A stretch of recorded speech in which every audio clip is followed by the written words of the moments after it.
Bonjour et bienvenue sur le podcast Bon Dos. Dans cet épisode, vous allez entrer en cours de discussion avec Iris, jeune femme pétillante qui a une histoire fascinante à partager avec son dos.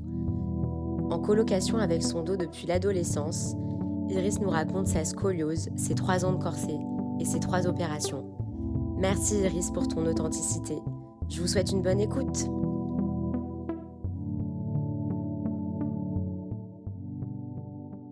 Aussi qu'on devait faire attention à toi, on devait faire attention à ton dos parce que tu venais de te faire opérer et je me souviens aussi de ta cicatrice. C'était un été juste après une opération, j'étais venue. Ce que je voyais, c'est que tu étais toujours hyper souriante et tu étais toujours hyper joyeuse malgré ce qui t'arrivait.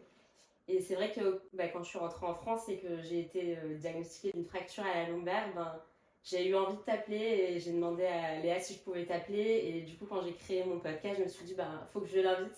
Et donc, du coup, tu es une des premières personnes que je voulais inviter au podcast.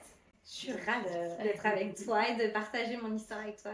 Iris, une scoliose depuis l'adolescence, 3 ans de corset, 3 opérations, tu vas nous en parler. Parce que qui de mieux que toi pour partager ton histoire. Iris, je te souhaite bienvenue au podcast Bon Dos. Première question, est-ce que tu peux nous parler de ton parcours, plutôt du parcours de ton dos? Oui, alors le parcours de mon dos, il a démarré un peu par hasard pour moi. Parce que moi, j'avais pas de douleur, tout allait bien. Et c'est vraiment dans un contrôle de routine chez le médecin, pendant des vacances d'été avec mes parents. Chez le médecin qui nous suivait quand on était enfant avec ma sœur, où elle m'a posé la question de est-ce que tout va bien ? Et je lui dis oui, tout va bien. Est-ce que tu as mal quelque part ? Et je lui ai répondu non. Ah si, en fait je lui dis j'ai mal là au bras droit et j'ai un peu mal à la jambe droite. Bon. Et elle a regardé mon bassin et elle m'a dit effectivement t'as pas le bassin très droit, tu sais quand tu rentreras chez toi, va faire une radio et puis on regarde. Et là c'est vrai que ça a été un peu la douche froide.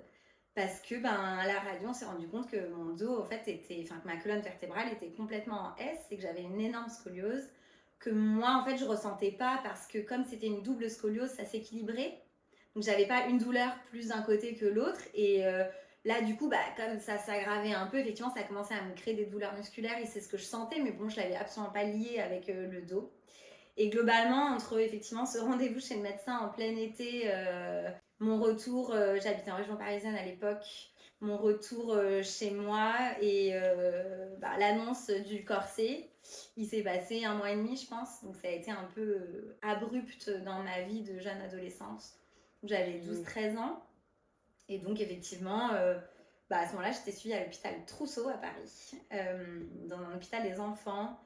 Ce qui me faisait quand même assez relativiser parce que je voyais des choses qui étaient très très difficiles quand j'allais pour me faire mes rendez-vous, etc. Et donc on m'a dit vous avez une scoliose, j'avais 60 degrés en haut et 40 en bas. Donc ce qu'on va faire, c'est que comme vous êtes au début de votre croissance, on va vous mettre un corset que vous allez porter globalement le repère, c'était le début des règles. Parce qu'à partir au début des règles jusqu'à 6 mois après, globalement, c'est là où la croissance, c'est des phases de croissance et du coup, il y avait besoin d'attendre ça. Et donc ça va durer 3 ans et ça va être 22 heures sur 24. Ok. Voilà. Et du coup, une scoliose, qu'est-ce que c'est une scoliose avec scoliose, avec mes mots, c'est une colonne vertébrale qui n'est pas droite. Ok. Voilà. Du coup, la problématique de la colonne vertébrale qui n'est pas droite, en tout cas les problématiques que moi j'ai compris avec mes mots, parce que voilà, c'est qu'à terme, ça fait des déplacements potentiellement de muscles, ça peut réduire les capacités respiratoires parce que ça peut écraser la cage thoracique. Okay. Et après, il y avait aussi des effets qu'on ne peut pas voir aujourd'hui, mais on m'a aussi dit, si ça évolue trop, un jour vous pourriez être à 90 degrés et plus pouvoir marcher. Et effectivement, moi, mon grand-père est à 90 degrés. 90 degrés sur si on se regarde de face ou si on te regarde de profil. Donc en fait, complètement, le corps complètement en avant, le ouais, du corps en avant. Ah ouais, c'est pas une scoliose. Ok, c'est de profil, parce que je pensais que la scoliose, elle pouvait aussi être de face. Oui, alors du coup, c'est en S. Si je dis pas n'importe quoi, c'est qu'il y a une gibbosité. La gibbosité, je crois que c'est plutôt dans l'autre sens. Donc moi, j'avais une petite gibbosité, ce qui faisait que j'avais pas de bosse en fait dans le dos. Mais ça, c'est pareil, ça peut ou pas être évolutif. Mais moi, c'était vraiment, pour le coup, c'était un S plus de face. De face, ok. Voilà. De toute façon, c'est les vertèbres il y a même une rotation de la vertèbre. Enfin, elles sont même pas totalement droites. Elles sont pas totalement droites, ouais, exactement. Ok, donc toi, tu avais un certain degré en haut et un certain degré en bas. J'avais 60 degrés. Voilà, mon angle du haut, c'était 60 degrés. Mon angle du bas, c'était 40. Voilà. Ok, et ça se transmettait au niveau de ton bras et de ta jambe. Ouais, moi je commençais à avoir un peu des douleurs, qui arrivaient, qui devaient être un peu des douleurs nerveuses, musculaires, que j'ai jamais trop identifiées, mais voilà. Et donc, du coup, je me suis retrouvée avec ce corset. De tes 12 ans à tes... De mes 12 ans à mes 15-16 ans, ouais, à peu près. Dans une période qui n'est pas très sympa parce que c'est la période de l'adolescence. Et que quand on est une jeune femme, à ce moment-là, on se découvre un peu en tant que future femme. C'est une période un peu compliquée, avec un corset que j'assumais pas du tout. Donc pour moi, vraiment, l'objectif de ma vie, c'était de le cacher. Donc j'étais globalement cachée sous des couches de vêtements toute l'année, et même en plein été, avec des doudounes. J'avais des petits tips, quoi. Les doudounes sans manches, c'était mes meilleures amies. Alors si on me dit, mais t'as pas trop chaud ? Non, j'ai pas trop chaud. Et effectivement, je mourais de chaud tout l'été. Mais voilà, c'était très compliqué pour moi, en fait, d'assumer ce truc-là. Mes amis, il y avait très peu de gens qui étaient au courant. Et vraiment, quand... je me rappelle une anecdote où vraiment, les garçons, à cet âge-là, voilà. Et je me rappelle un jour me rapprocher d'un garçon et lui dire, en fait, il faut que je lui dise, en fait. Parce que s'il me prend dans ses bras, il faut que je lui dise qu'il y a ça. Et ça me hantait de lui dire ça. Et en fait, un jour, je lui dis, il faut que je te le dise. Et en fait, il m'a coupé en me disant, non, mais je suis au courant. Et en fait, ça a été terrible pour moi de me dire, mais en fait, des gens sont au courant que j'ai un corset. C'était très, très honteux pour moi. Donc, quand je te vois avec ton corset vraiment ouvert et à dispo, vraiment, ça me fait du bien de me dire que... C'est que ça donne hyper chaud, en fait. Ouais, ça donne hyper chaud. Moi, limite, j'ai envie d'avoir juste des manches, mais ça donne hyper chaud. Moi, j'ai toujours mis dessous des maillots de corps, de toutes les couleurs, en coton, parce qu'il fallait quand même que ça respire. Bon. Voilà. Et du coup, effectivement, pour l'anecdote, mon corset, je l'ai quand même eu premier été, c'était une canicule. Vraiment, c'était le bon moment. Donc voilà, et donc... Et tu faisais comment, du coup, l'été, pendant les vacances, t'allais à la plage avec ton corset? J'allais à la plage avec mon corset, avec un grand t-shirt de mon père dessus. Tu te baignais en fait, comme j'avais mes 2 heures où j'avais le droit de ne pas le porter, et comme j'étais une très bonne élève, globalement, j'avais 2 heures et pas plus, donc je calculais mes temps de baignade. Ok. Donc vraiment, où j'avais 2 heures, je dépassais pas. Parce qu'en plus de ça, moi, globalement, on m'avait dit, c'est comme ça, pour que ça fonctionne et que ta colonne se redresse, c'est comme ça qu'il faut faire. Donc, c'est ce que j'ai fait. Voilà, c'est ce que j'ai fait. Et un jour, effectivement, donc, au bout de ces 3 ans-là, le rythme s'est un peu assoupli. J'ai eu 6 mois où je n'ai eu que la nuit. Donc, j'ai cohabité 3 ans et demi avec ce corset. C'était vraiment mon seconde peau, quoi, vraiment. Avec toutes les contraintes qui vont avec, qui sont, tu peux pas manger comme tu veux parce qu'en fait, t'es hyper serré vite. Donc ma manière de manger, ma manière de m'alimenter et de gérer la nourriture a un peu changé aussi. Il y avait des choses que tu mangeais pas en fait, je mangeais globalement toute la journée du coup. Enfin, très souvent parce que comme je pouvais pas, comme du coup la nourriture est quand même importante dans ma vie et que du coup je suis quand même gourmande et que je pouvais pas manger autant que je voulais si tu veux, et je mangeais comme je pouvais, c'est-à-dire à hauteur de mon corps qui explosait dans ce truc-là parce que j'en pouvais plus, et je remangeais 2-3 heures après. Et du coup, c'est resté un peu ma manière de m'alimenter. Je grignote encore toute la journée. Je persiste à dire que mon corps s'est habitué, mais je pense que c'est plutôt mon cerveau et mon plaisir qui s'est habitué à grignoter toujours un peu. Mais je me suis adaptée en fait à ça.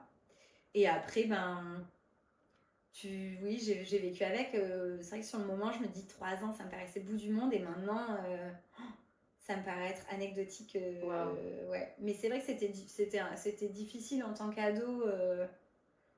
Et puis t'embarques aussi ta famille dans cette histoire-là. Et tout le monde a un peu vécu, en tout cas mes parents et ma sœur ont vécu ce truc-là avec moi, vraiment, avec tout l'émotionnel qui allait avec. C'est vrai que c'était un peu difficile, ouais. J'imagine. Ouais. Et donc en fait, avant les 15 ans, c'est intéressant le corset parce que la colonne est mobile. Parce que la croissance n'est pas terminée, donc en fait c'est un tuteur. Donc la croissance se terminant dans leur fourchette, je ne maîtrise pas à 100%, mais en tout cas, à ce moment-là, c'était encore possible de rattraper le coup et de faire en sorte que la colonne se reconstruise correctement. Enfin, en tout cas, continue de grandir correctement et se redresse. Ok. Et donc à l'issue de ces 15 ans, et à l'issue de ces 3 ans et voilà, là du coup a été décidé qu'on sortait le corset, que c'était bon, que la croissance en gros était... Il y a des stades qui sont liés à la crête iliaque, il me semble, sur des couches. Alors, des professionnels l'expliqueront bien mieux que moi. Mais globalement, j'ai été dans la bonne case pour le sortir, pour arrêter. Donc ils ont fait une radio. C'est des radios, le redressement par rapport à la... Ouais, exactement. Et du coup, on a arrêté tout ça. J'ai déménagé ici, à Bordeaux. Tout allait très bien. Et j'avais mes rendez-vous de contrôle, en fait, qui étaient, je sais pas, tous les ans, tous les 2 ans. Ici, on m'a conseillé d'aller voir le professeur Le Huec, qui était à Pellegrin. Donc, je suis allée le voir pour mon contrôle de suivi après avoir été à Paris. Et en fait, malheureusement, la scoliose, elle a continué. Ça allait un peu mieux après le corset. Et elle a continué à s'aggraver et les angles ont continué à s'amplifier. Donc, globalement, on m'a expliqué que si on faisait rien, ça allait commencer à être problématique. Donc, toujours pareil, les muscles qui se positionnent plus au même endroit, la cage thoracique qui s'écrase un peu, le fait d'être bossu ou à 90 degrés, des douleurs, voilà. Et donc, la seule option qu'on avait à ce moment-là, c'était de m'opérer. Donc, l'opération s'appelle une arthrodèse lombaire. Le principe, c'est de créer un tuteur sur la colonne vertébrale. Ouais. Ce tuteur, c'est une greffe d'os. C'est la greffe d'os qui, en gros, est censée maintenir la colonne dans une position. Et cette greffe d'os, pour la faire, il faut positionner la colonne d'une certaine manière. Donc, du coup, ils mettent des tiges et des vis dans le dos, le temps que la greffe d'os, elle prenne globalement. Et donc, c'est l'option qu'on m'a proposée. Et on te l'a mis à quel niveau de la colonne? Donc, globalement, moi, j'ai 12 vertèbres dans la colonne qui sont fixées entre elles. Ah, c'est à peu près... donc, c'est T2L2. Ok, donc tu sais mieux que moi. Deuxième des dorsales et voilà. L2, deuxième des lombaires. Exactement. Ok. Voilà. Donc voilà, et donc cette opération, c'était quand même à moi de choisir finalement si je voulais la faire ou pas. Ça aussi, c'était un gros cap, une grosse décision à prendre. Globalement, il y avait peu de risques sur cette opération, mais quand même, quand on m'a expliqué l'opération, on m'a expliqué que pendant l'opération, on tordait la colonne vertébrale et que le seul risque, aussi minime soit-il, qu'il y avait, c'était que la moelle épinière se casse et que globalement, je sois paralysée des jambes. Donc c'est hyper compliqué, j'avais 20 ans, 21 ans par là. Hyper compliqué de me dire, mais en fait, moi dans ma tête, je me disais, mais en fait là, je vais au casse-pipe. En gros, on me demande aujourd'hui, mes douleurs, elles sont là, je suis capable de les gérer. Finalement, cette opération, elle est hyper importante plutôt pour le futur de ma vie. Mais là, en fait, ça se trouve, le futur de ma vie sans jambes, ça n'a aucun intérêt. Donc c'était assez compliqué en fait de prendre cette décision-là. Et en même temps, je me rendais bien compte que j'avais pas trop le choix.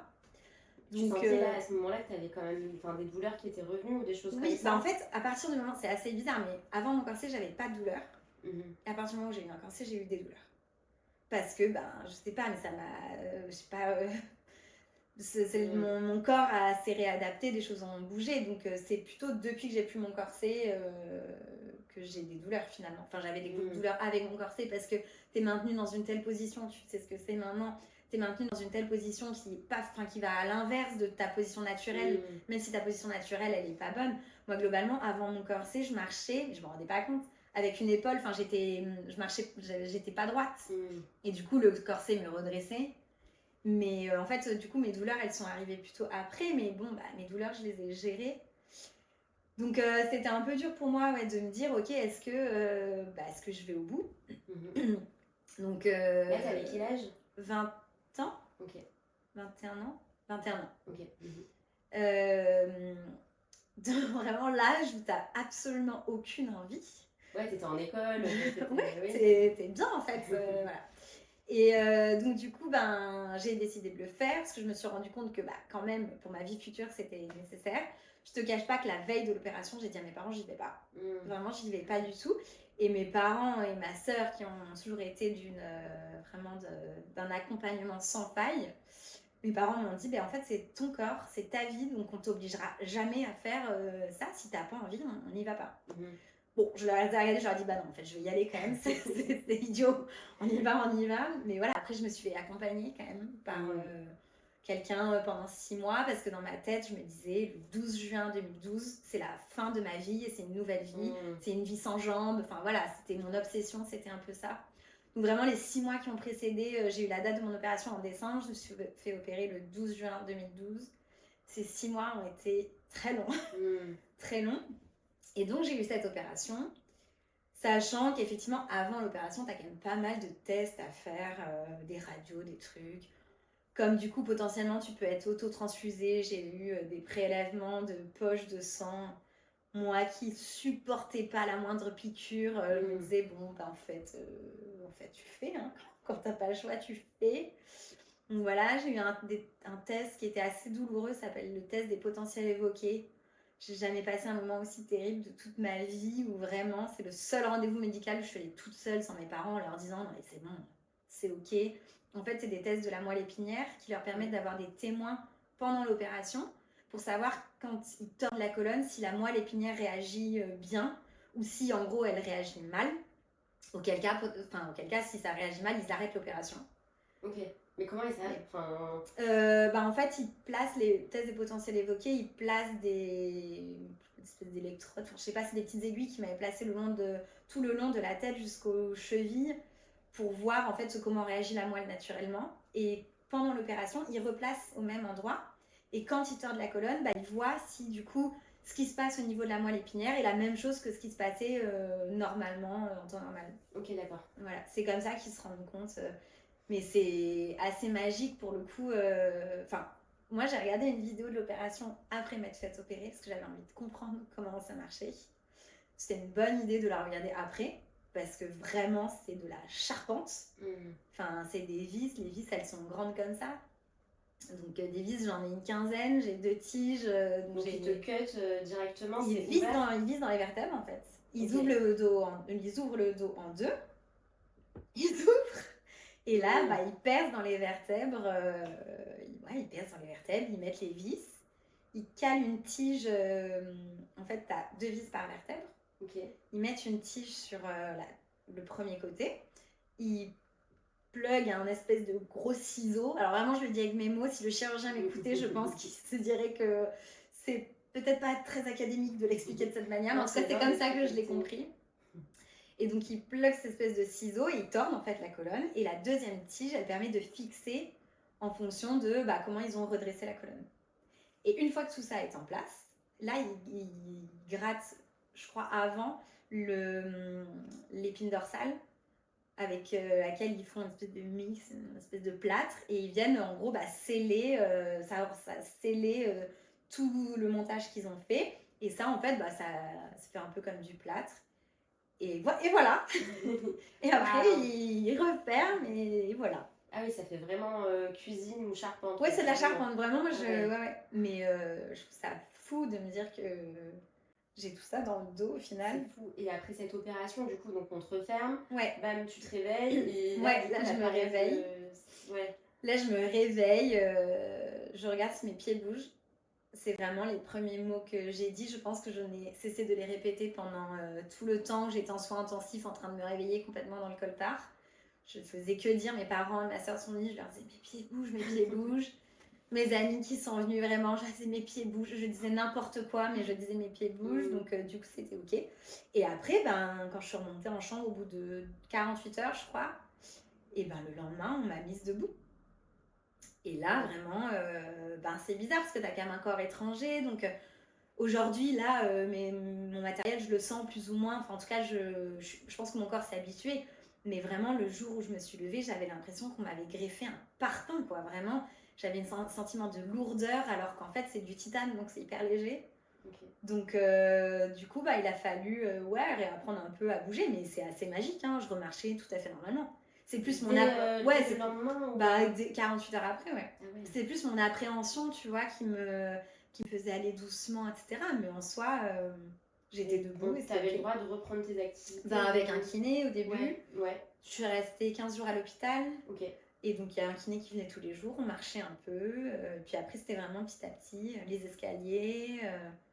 Donc, après, ben, c'était ta petite vie, quoi, pendant 15 jours, un peu dans ton microcosme de la chambre d'hôpital, qui est assez sécurisant au final. Et après, ben, retour à la maison, 1 mois et demi de convalescence, et voilà.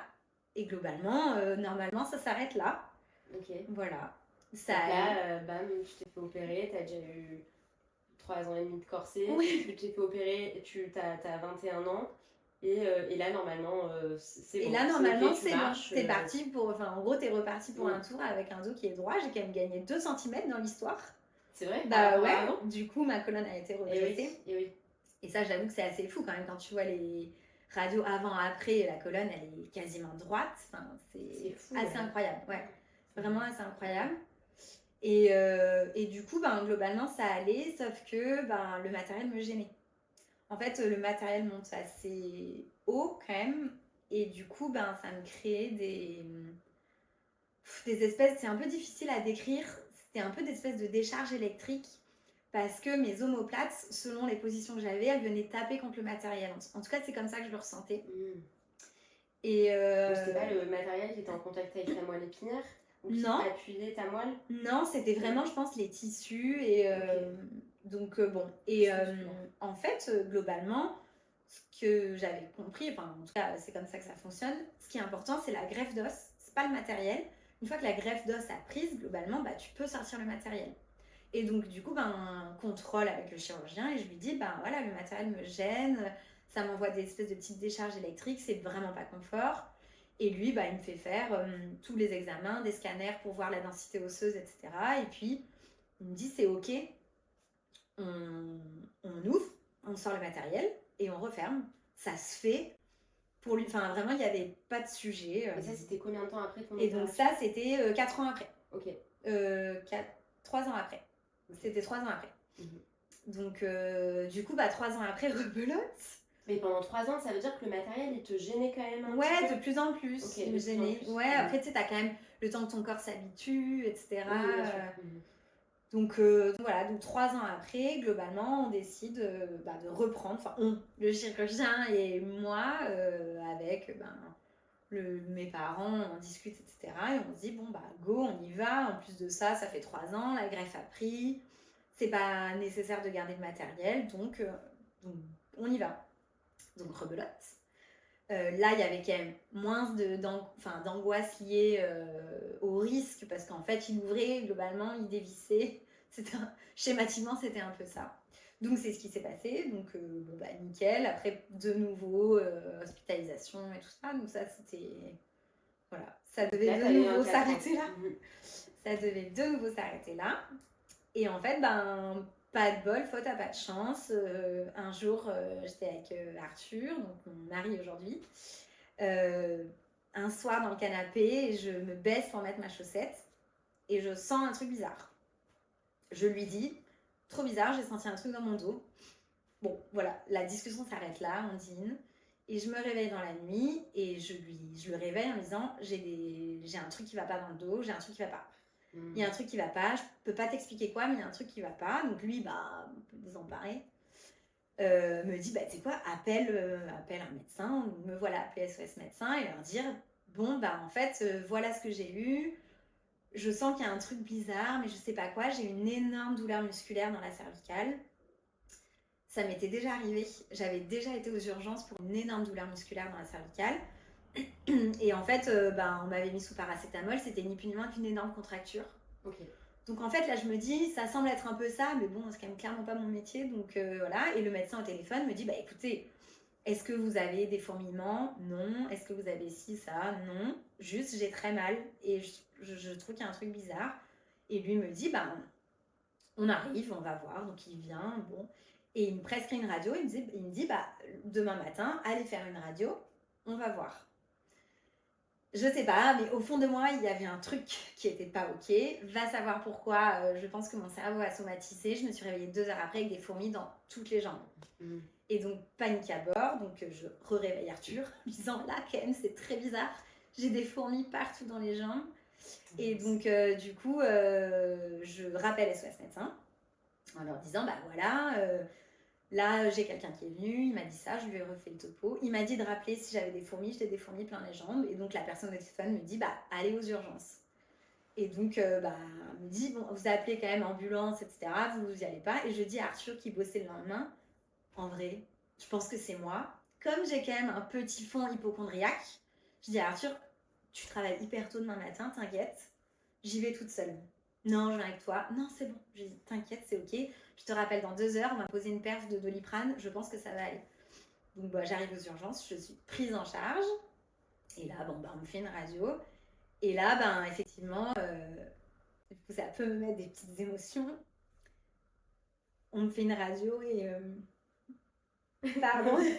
Mais non, mais du coup, tu me dis ça, ça me transmet l'émotion. Non, mais du coup, on fait la radio et donc, sauf que la personne qui m'a fait la radio n'était pas le radiologue, c'était un préparateur. Donc, il n'avait pas le droit de me donner les résultats ou de faire le compte-rendu.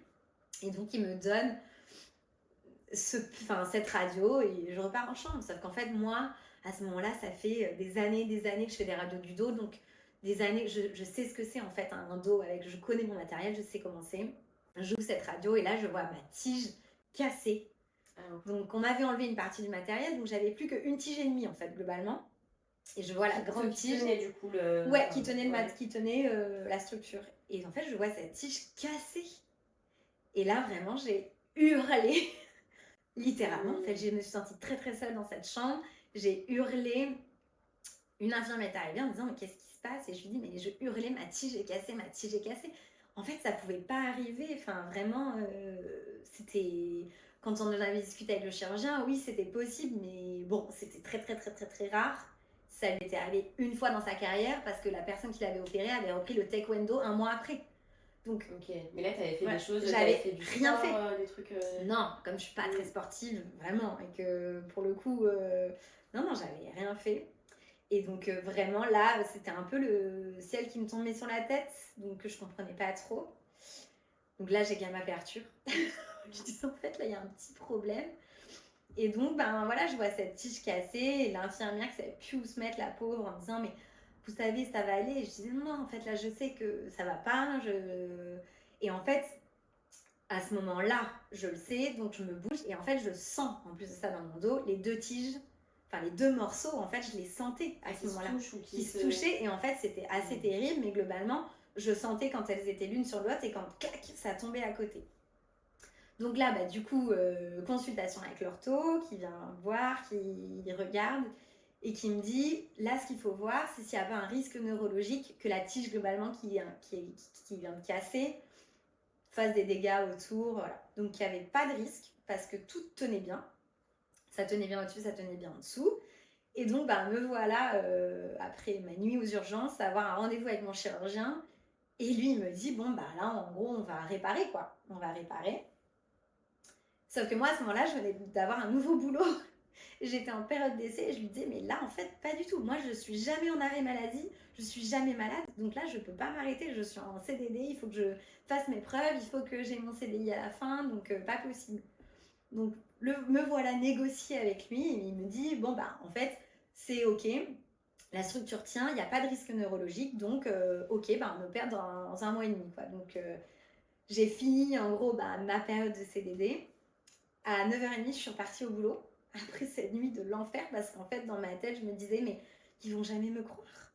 Ils vont penser que, en fait, je suis retournée au boulot avec vraiment ma tête ailleurs, ma tige qui bougeait dans le dos et qui me faisait clac, clac tout le temps.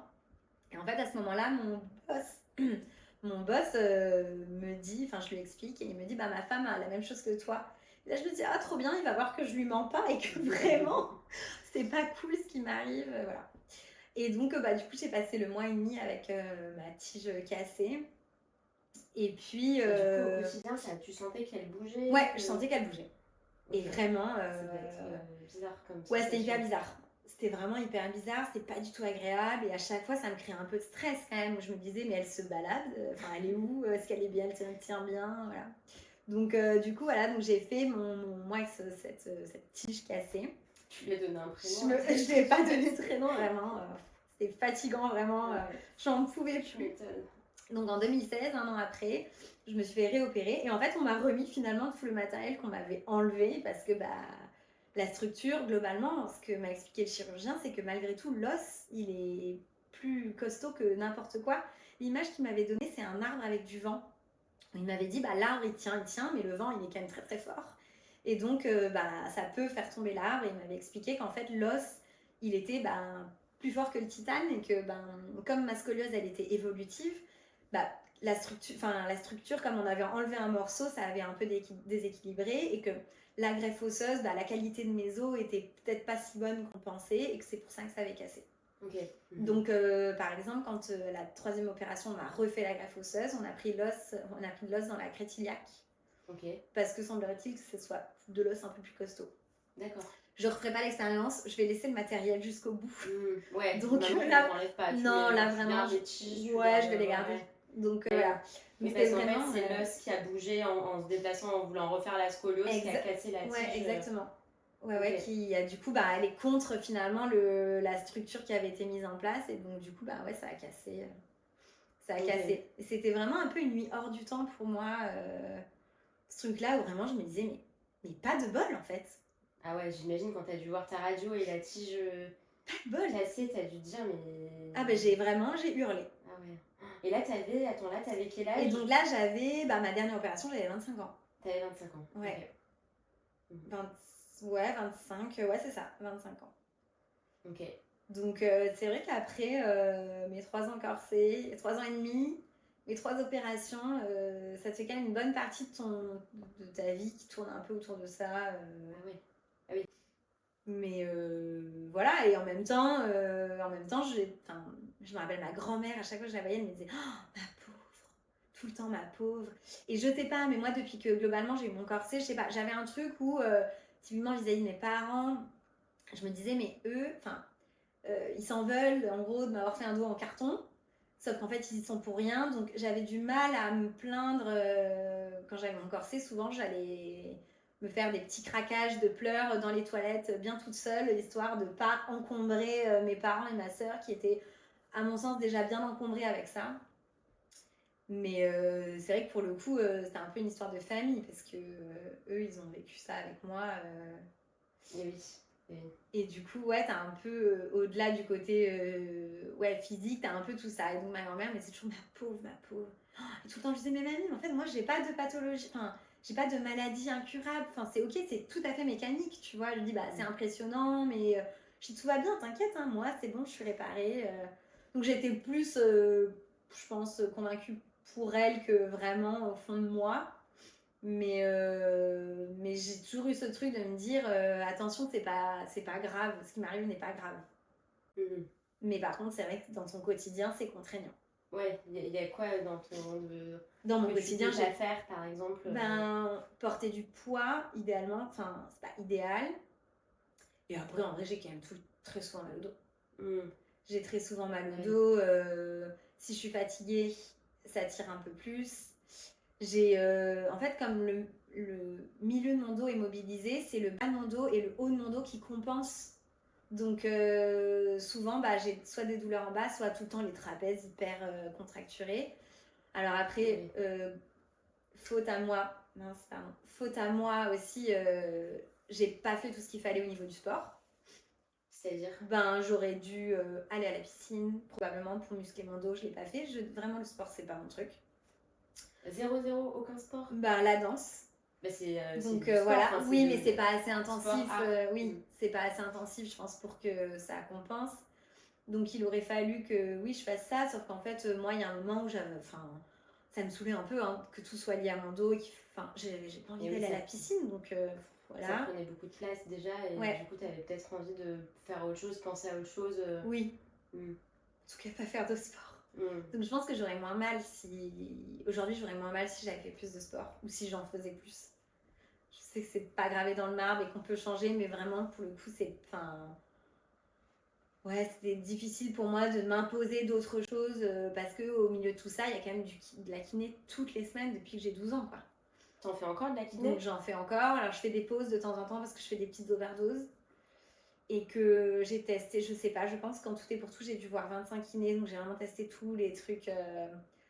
Et chaque kiné que je rencontre, avec tout le respect que j'ai pour eux, a l'impression qu'il va me sauver. Sauf que malheureusement, moi, je suis un peu épuisée de faire les choses. Donc j'ai des petits tips un peu pour mes douleurs. Mais oui, les kinés, je fais des pauses, ouais. Bah ouais, parce que là, franchement, ça fait plus de 20 ans en fait, que je fais du kiné toutes les semaines. Oui, de toute façon, normalement, le kiné, il est là pour t'aider, te donner des conseils, mais c'est à toi de faire le boulot, en fait. Oui, voilà.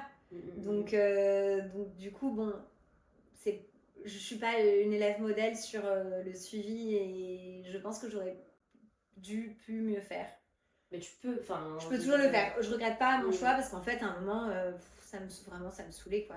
Qu'est-ce que tu pouvais plus faire, du coup, à cette période? Alors, j'ai toujours pu faire une activité. Ce qui est déconseillé, c'est ce qui tape. Donc, par exemple, le footing, des choses comme ça. Pas pour me déplaire, du coup. Vraiment, voilà. Et après, en fait, dans ma vie, globalement, tu revois toute la manière de te mouvoir parce que j'ai plus de torsion possible.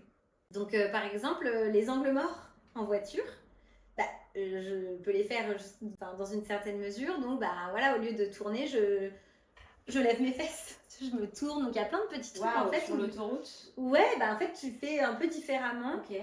Je peux plus faire le dos rond parce que du coup, mon dos est constamment plat. Ouais, bon, ça c'est pas très gênant, mais tu vois, moi qui fais de la danse, du coup, parfois, il y a des mouvements que je fais un peu différemment. Et après, non, par contre, j'ai appris à faire des choses, à me baisser par exemple. Avant, je me baissais comme ça. Là, dans la mesure du possible, maintenant, je plie mes genoux, ce qui du coup est quand même beaucoup mieux. Donc voilà, après, tu adaptes un peu ton quotidien. En fait, il y a des choses, aujourd'hui, je connais parfaitement mon corps, en tout cas, je connais parfaitement mon dos et les impacts que les choses peuvent avoir sur mes douleurs, mon quotidien. Par exemple, dans mon quotidien au boulot, quand il y a des réunions et qu'il y a des projections sur des écrans, je me mets en face de l'écran. Même si les salles sont en U, parce que si je me mets de côté et que pendant 1h30, j'ai la tête tournée pour regarder un écran, tu peux être sûr qu'au bout d'1h30, j'ai une contracture et que j'en ai pour 3 jours. Wow. Ah ouais. Donc en fait, il y a plein de petits trucs comme ça où j'ai ajusté ma manière de faire. Donc ils le savent, tes collègues? Oui, tous mes collègues savent. Oui. Du coup, pour le coup, c'est le côté positif de cette histoire, en tout cas de mon histoire liée au dos, c'est que on fait attention à moi, on a toujours fait attention à moi. Ce qui est du coup un peu traître dans ton cheminement psychologique aussi, parce que il y a eu un moment dans ma vie où ça me manquait de pas me faire opérer. Où en fait j'avais je sais pas, l'adrénaline me manquait, l'adrénaline d'avant les opérations, le fait malgré tout d'être au centre du monde à ce moment-là, clairement, voilà. Et ouais, j'avais effectivement, donc à ce moment-là, j'ai été suivie par quelqu'un et j'en avais parlé en me disant, mais en fait, c'est très bizarre, vous allez me prendre pour une folle, mais presque j'ai envie de me refaire opérer. Et lui m'avait expliqué, il m'avait dit, vous savez, c'est comme un peu les militaires qui reviennent à la vraie vie et du coup, à qui il manque quelque chose d'un peu hors du commun, voilà. Mais il m'avait dit, mais vous savez, vous êtes normal, vous avez d'autres choses pour que les gens vous aiment. Et ça, t'as quand même un petit cheminement qui est assez intéressant. Mais c'est vrai que de tout temps, les gens font attention à moi avec mon dos. Et oui, mais depuis que tu es ado. Depuis que je suis ado, en fait. Depuis que j'ai 12 ans, globalement, on fait attention à tout ça. Tu le racontais en introduction. Même toi, quand on a été en vacances ensemble, tout le monde fait attention. Quand je pars en week-end avec mes copines, j'ai toujours les meilleurs lits. C'est toujours moi qu'on papouille. Donc, vraiment, du coup, les gens, c'est vraiment le truc incroyable, malgré tout, dans cette histoire liée à mon dos, c'est que ça m'amène une attention encore plus. Donc, je pense que les gens m'aiment pour autre chose que ça et que voilà, je suis pas leur boulet du dos. Mais c'est vrai que on va pas se mentir, ça fait du bien d'être cajolé, d'être voilà. Oui, ça aide aussi dans Dans ta convalescence. Dans ton soutien en fait. Oui. Et qu'est-ce qui a été important pour toi dans tous ces moments difficiles? Qu'est-ce qui t'a aidé? Les gens autour de moi. Ouais, c'est super important, l'entourage. Oui. C'est clair. Vraiment, ouais. Est-ce qu'il y a des petites choses qui te rendent fière avec ton dos ou sans, mais que tu as appris avec tout ça? J'ai 2 enfants. Donc, je suis... ça, du coup, là, on touche au corps sensible de maman. Du coup, j'ai 2 enfants, donc j'ai eu 2 grossesses. Et vraiment, à ce moment-là, je me suis dit que je pouvais compter sur mon dos. Parce que, c'était assez fou, en fait, de me dire qu'il était capable de supporter ça. J'ai pris beaucoup de poids pour chacune de mes grossesses, à peu près 25 kilos pour les 2. Et vraiment, en fait, je me suis dit que c'était OK. Et je pense que c'est après ma première grossesse où vraiment je me suis dit, en fait, c'est OK, c'est fini. J'ai un peu clôturé ce chapitre de je peux être enceinte comme n'importe quelle nana. Et mon dos n'a pas eu... Enfin, j'ai pas eu de contre-indication par rapport à mon dos dans cette histoire-là. Et du coup, je sais pas, je pense que ça m'a mis un peu comme un reset de OK, le livre est clôturé en fait. Vraiment, ça fait partie de moi. Ça me définit pas. J'ai d'autres parties de mon corps qui sont OK. Parce que fut un temps, mon corps c'était mon dos en fait. J'avais pas conscience de. Le reste était anecdotique. Je sais pas trop comment l'expliquer, mais vraiment, c'est comme si vraiment j'avais une tête et un dos globalement. Pas très pratique pour marcher, mais je sais pas, c'est assez bizarre. Et donc, mes grossesses, oui, j'étais contente de voir que mon corps, au-delà de ce petit dysfonctionnement, était capable de fabriquer quelque chose de merveilleux que sont mes enfants. Donc ça, j'étais hyper fière de pouvoir faire ça. Et puis, j'étais hyper fière de moi pendant l'accouchement aussi parce que c'est vrai que la première fois, la préparation à l'accouchement où la sage-femme m'a dit il va falloir faire le dos rond. Je lui ai dit ça va être compliqué. Le dos rond, vraiment, ça va être très compliqué. Donc, on a travaillé ensemble pour voir comment on pouvait faire. Et en fait, je m'en suis sortie très bien, du coup, vraiment. Tout s'est passé plutôt assez bien. Et ouais, je me suis vraiment dit, ok, franchement, t'assures, ton dos, c'est ok, en fait, c'est bon, vous êtes en paix, lui et toi, vous pouvez faire ça, oui. Wow. Donc voilà, j'avais très peur de la péridurale parce que moi, je partais dans des délires. Le chirurgien m'avait dit, c'est ok, le matériel s'arrête juste au-dessus de la péridurale, donc il n'y aura jamais de problème. Sauf que moi, un peu toujours hypochondriaque sur les bords, un peu stressée, tout ça, je me disais, mais là, s'ils oublient que j'ai du matériel, qu'ils plantent l'aiguille, qu'elle se casse à l'intérieur parce qu'elle bute sur une vis, et là, donc voilà. Bon, ça s'est très très bien passé. Mais effectivement, je me revois aux 2 péridurales dire à l'anesthésiste, attendez, est-ce que vous avez vu mon dossier, s'il vous plaît? Est-ce que vous savez? Ne vous inquiétez pas, en fait, vous savez, on a votre dossier, on sait, tout va bien se passer. Donc voilà, c'était des petits trucs un peu bloquants. Et du coup, je sais pas, toutes les barrières se sont levées.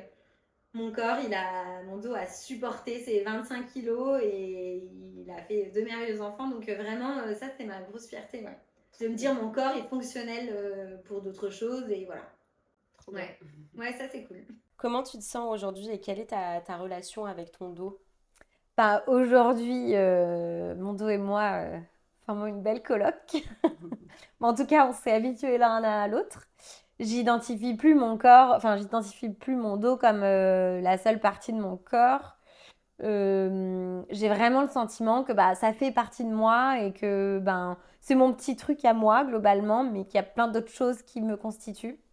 Que c'est pas ça qui me rend différente des autres et donc que j'ai plus besoin de ça pour me sentir exister aussi. Parce qu'il y a un truc quand même un peu malsain de se dire que t'existes à travers ça, mais c'est ton truc, t'as envie que ça soit un peu ton truc différent, mais quand même pas du tout parce que ça t'embête toute la journée. Donc voilà, je vis avec mes douleurs et mes petites victoires globalement. Et puis comme j'ai des enfants, je pense quand même moins à moi. Donc du coup, forcément ça aide aussi à avancer. Et voilà, j'essaie de faire attention et de minimiser en tout cas les douleurs que je peux avoir, de me faire mon autoprévention et puis voilà, je perds pas espoir qu'un jour j'ai vraiment plus de douleur. Mais en tout cas aujourd'hui je regrette pas de m'être fait opérer. parce que bon, bah, je sais pourquoi je l'ai fait. Je sais que, au moins, la chance que j'ai, c'est que même vieille, j'aurai toujours un port de tête droit et que je serai toujours droite. Donc ça, c'est quand même cool. Mais voilà, je sais pourquoi je l'ai fait. Le parcours était un peu compliqué, un peu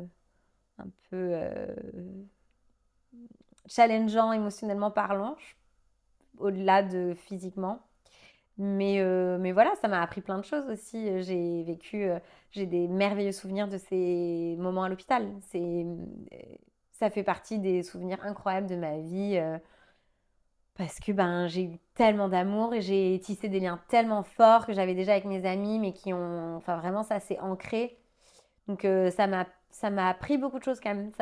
Oui, ça m'a vraiment amené du positif au final. Trop chouette de voir ça, Ouais. du côté positif, Ouais, c'est ouais. c'est génial. Même, tu vois, la cicatrice, j'ai quand même une grande cicatrice dans le dos. C'est un non-sujet pour moi.